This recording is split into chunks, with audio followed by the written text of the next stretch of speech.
Welcome back, everyone. We are with the 4Runner yet again, and this time I am jumping into the back and I am fixing the issue that I have with our backrest cup holders, or I guess lack of cup holders. So we are going to get that fixed. You just go ahead and hide in there, buddy.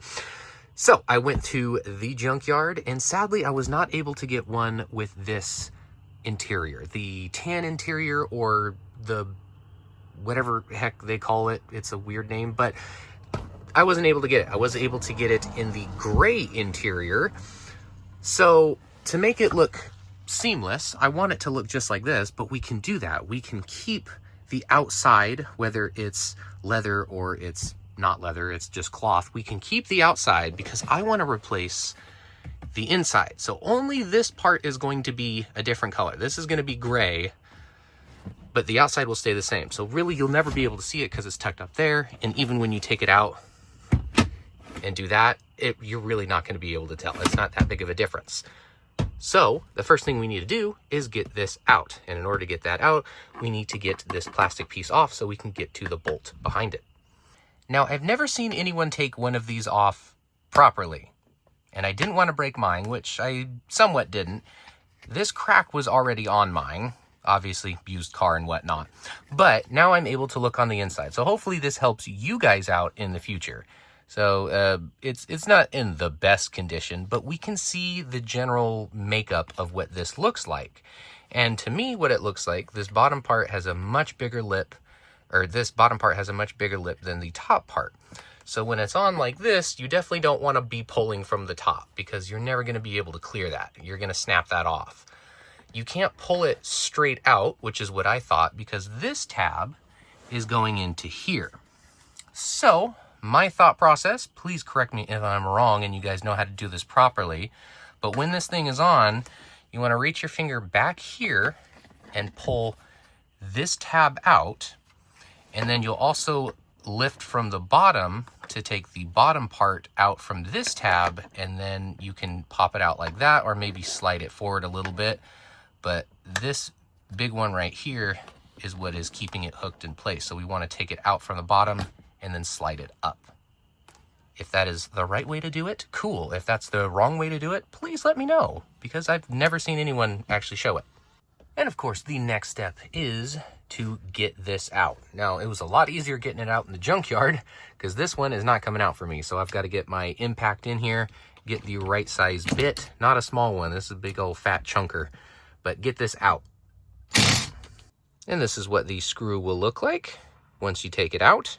And once that's out, that is the only thing keeping it in. So you do have a little bit of a nub on the inside. So we'll try to work our way out. It's going to catch on your cloth or leather. Just get it out of the way and move it, because you do have this pin over here holding it in on this side. But now that you have it out, you got the whole thing. Perfect. Now, if you have a full replacement, just slap in the new one, you're done. But we need to do a transfer.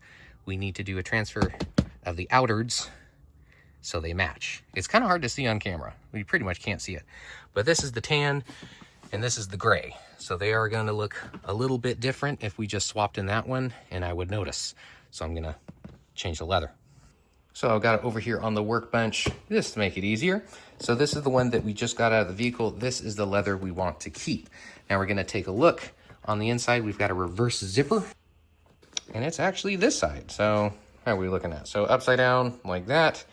It'll be on this side, the one with the hole, and not the one with the little peg. So this side, you can dig it out. It's really in there. But this one has a zipper. You unzip it all the way to the other end. It already started to unzip over here, but that should be fine. Then we're going to get it to here, and we're just going to push it along. Easy peasy. And then it will go back through those teeth. And then when we go back through it, it'll just zip itself back up. Now that we have the zipper unzipped, we can pull this out, and just the fluffy stuff on the inside. So we're going to pull the inside out. All right, now you can see I have pulled it inside out. So I've peeled it down, but I can't go any further. Seems like there's metal in the way, and it's either glued in or something, but I don't want to like pull too hard because it's just stopped. So it might be pinched in there or something. So I'm gonna see if I can take the insides out and that'll help. So there's 3 Phillips head screws here. And I don't think, yeah, there's nothing on the other side. So we're gonna take those 3 out. And once you take those screws out, you just kind of tug on it and the whole thing. So here's the outside and here is the broken armrest bit. It all just comes out as one. There you go. So if you need to get in here and fix some stuff, ta-da! And see stuff in here. It looks like safety pins are in there. And a penny!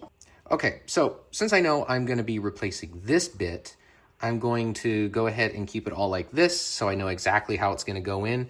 Since I'm gonna get the new one from the junkyard one, we're gonna do the same thing, take it apart, get it to this stage.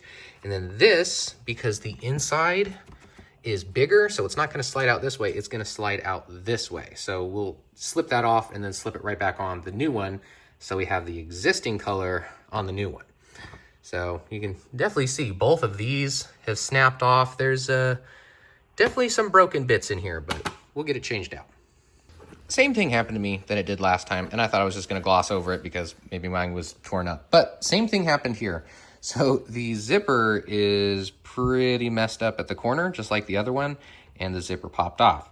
So for this, what we're gonna do is we're gonna take off this guy right here. You can get some needle nose and take it out. Basically, it's just a clamp that's clamping in like that. If you just open it up, it's just grabbing on the other side. You can see right there, grabbing onto the fabric. If you take that off, like I did on the other side, just like that, they're like little claws. If you take that bit off, then you can take this entire zipper off, and then you can start the zipper again. When you put everything back on, you can put it back on and then it'll zip itself back up. You're gonna have to be a little wary when you come up here to make sure it goes through properly.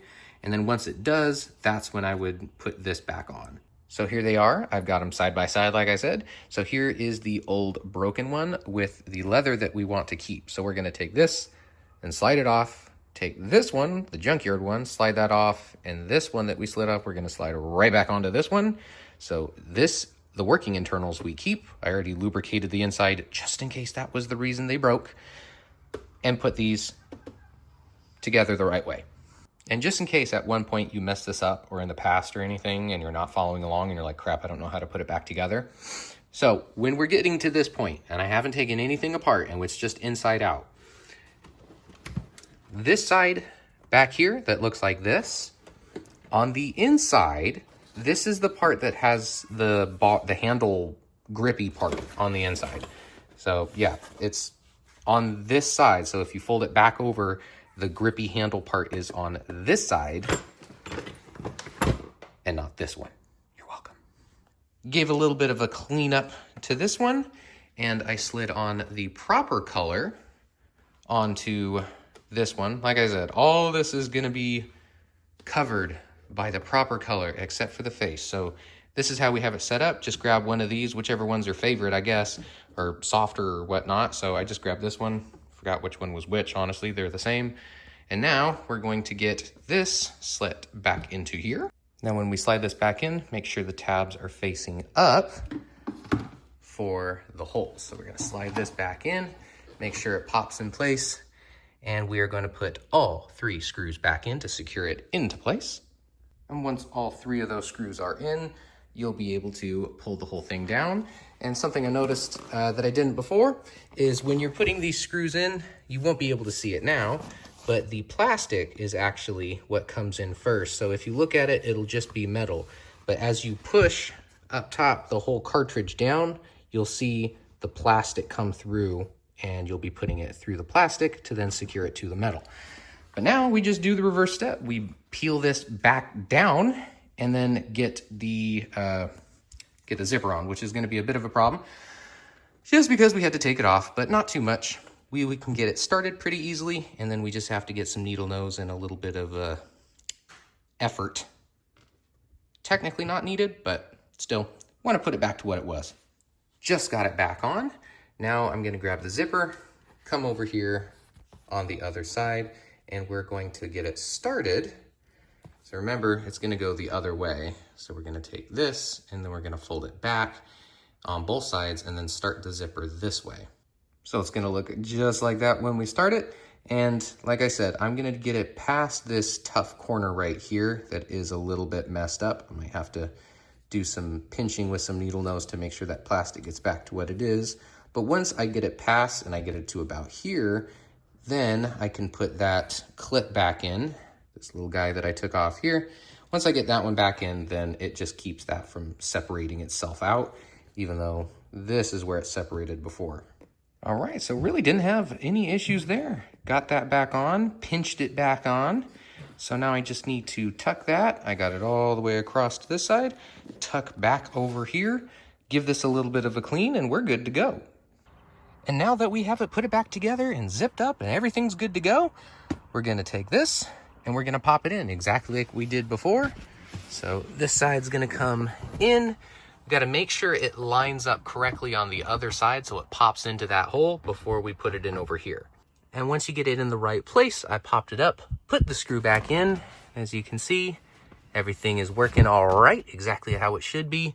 And then last but not least, we just need to get this over. So that top part we want to get slid up here. And then once we do, then we can get the bottom and get it around. Again, I'm not 100% sure on how this is supposed to come on here. Maybe I'll try sliding it. That seems to work slightly better, but now it's not on right. I don't know. That seems to be the general gist of it, is that top part needs to go hook in first, and then the bottom kind of hooks the rest of the way in. This is going to be bulged out until you clip it in on the inside. So like it's pressed in now, so now it's definitely not going anywhere. So that is in place and we're done. And just like that, another project down, we have a working center console. Look at that. Isn't that beautiful? Love it. So I hope you guys enjoyed. Follow along as we go on to other projects in the 4Runner.